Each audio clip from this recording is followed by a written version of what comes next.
Once upon a time, in an orphanage far, far away, lived a ranger named Vance, who was heartbroken because his parents got killed by an evil villain named Betty.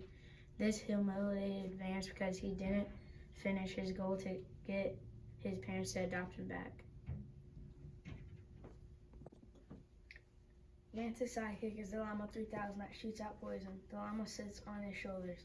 They have to retrieve Vance's parents' body from Betty's house on top of the hill that nobody can reach. The mountain is too rocky to climb, so they need the jetpack 3000 to reach the top.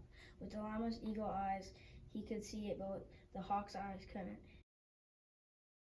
It was a cold, rainy day, and they got out the big, heavy jetpack and filled it up with life-saving jetpack fuel so they didn't fall down the mountain. They flew up halfway, but then they fell down and started crying. They looked up and discovered a secret lab tunnel. They jumped and got into the dark, rusty tunnel where there was a heavy arm safe door. The llama used his poison to open the door, but it didn't work, so they used an old grandpa's voice and said, "Open the door," and it worked.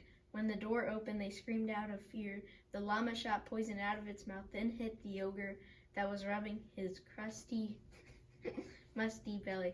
But the poison bounced off the ogre's belly and then hit Vance in the face. So then Vance asked the ogre if he had a wife.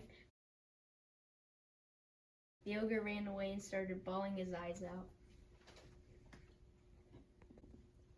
Vance started chasing the ogre until the ogre admitted that he was Vance's dad and changed into an ogre because of the llama's poison. Vance hugged the ogre, then the ogre said that Vance's mom died because of Betty. The ogre joined Vance's side to destroy Betty.